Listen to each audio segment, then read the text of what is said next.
ও সোনারে মা বোনেরা, মরণ একদিন আসবে, কবরের মধ্যে আমাদেরকে সবাইকে চলে যেতে হবে।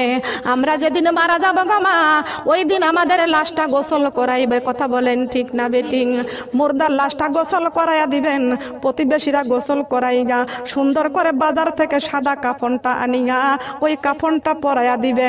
কোথায় থাকবে তোমার কানের দুল, কোথায় থাকবে তোমার গলার মালা, কোথায় থাকবে তোমার হাতের বালা, কোথায় থাকবে তোমার সেই লাল বেনারসি শাড়ি, কোথায় তোমার শৌকাসের কত কাপড় চোপড় থাকবে, কোথায় তোমার সেই বিছনা, কোথায় খাট, কোথায় জাজিম, কোথায় তোশক, কোথায় থাকবে বালাখানা, সব ছেড়ে অন্ধকার কবরে চলে যাওয়া লাগবে। কথা বলেন ঠিক না বেঠিক?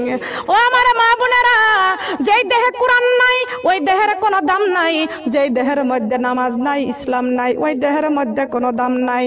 এই যেই দেহের রূহ আছে ওই দেহের দাম আছে, যেই দেহের রূহ নাই ওই দেহের কোনো দাম নাই। ঠিক কিনা বলেন? ঠিক কিনা? দেহটা বানাইছেন মাটি দিয়া, আল্লাহ পাক রব্বুল আলামিন যে রূহটা দিয়েছেন সেই রূহটা বানাইছেন নূর দিয়া। কি দিয়া বলেন? বলেন না কি দিয়া? দেহটা বানাইছেন মাটি দিয়া, আর রূহটা বানাইছেন আমার আল্লাহ নূর দিয়া। মাটি থেকে যত খাবার উৎপাদন হয় সমস্ত খাবার দিয়া খাবার খাইয়া দেহ স্বাস্থ্যটাকে ভালো রাখি। কথা বলেন ঠিক না বেঠিক? কত সুন্দর সুন্দর শাড়ি দিয়া এই দেহটাকে সাজাই, কত সুন্দর সুন্দর গহনা দিয়া দেহটাকে সাজাই।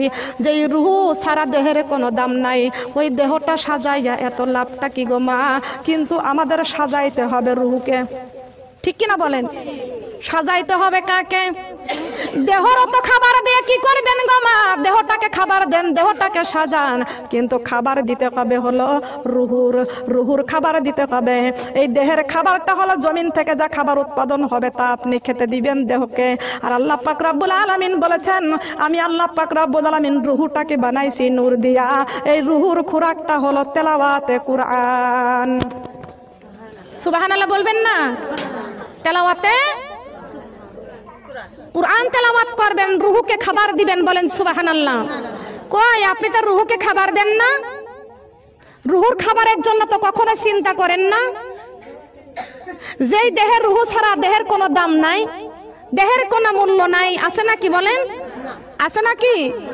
যদি থাকে তাহলে একটু বলবেন আমার কাছে। চোখ বুঝিলেই দুনিয়া অন্ধকার, চোখ বুঝিলেই দুনিয়াটা অন্ধকার। এই রুহটা যখন চলে যাবে, আপনার আপন আত্মীয় স্বজন গুলো সবাই মিলে খবর পেয়ে যাবে। যেমন এই বাড়ির মুরব্বীটা এখনো মুরব্বী হয় নাই, তাই না? এই বাড়ির মানুষটা অসুস্থ হয়ে পড়েছে, কথা বলতে পারে না, তার জবানটাকে বন্ধ করে দিয়েছেন। আমরা আল্লাহর কাছে দোয়া করব, মাবুদ রে তার জবানটা খুলে দাও, তার ব্রেনটা ভালো করে দাও, তাকে সুস্থ দান করো, সেবা দান করো। বলেন আমিন। দোয়া করতে হবে না? বলেন দোয়া করতে হবে না? রোগীর মাথায় হাত বুলানো সুন্নাত, রোগী দেখতে আসা সুন্নাত। বলেন সুবহানাল্লাহ। যেই বাড়িতে রোগী অসুস্থ হয়ে থাকে ওই বাড়ি রোগী দেখতে গেলে খুশি হয় কে? বলেন। যারা দেখতে আসছে তাদের উপরে কে খুশি আছে? আল্লাহ খুশি আছে। আল্লাহ পাক রব্বুল আলামিন বলেছেন, যারা রোগী দেখতে আসে আমি আল্লাহ তাদের উপরে বড় খুশি হয়ে যাই। বলেন সুবহানাল্লাহ। তার কারণ রোগী দেখতে যাওয়া হলো সুন্নাত। বলেন সুবহানাল্লাহ। আপনার পাশের বাড়ি কেউ অসুস্থ আছে, রোগী আছে, প্রতিদিন আপনার পছন্দনীয় একটু খাবার তাকে খাওয়ান, ওই খাবার আল্লাহকে দেওয়া হবে। সুবহানাল্লাহ বলবেন না?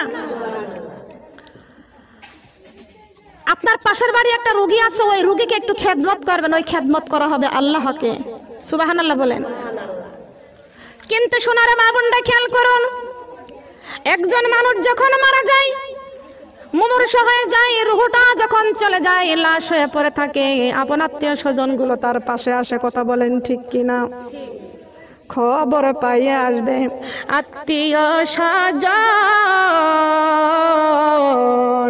তোমার চারি পাশে বসে সবাই করিবে ক্রন্দন, সাজাইবে তোমার মনের মতন, সাজাইবে তোমার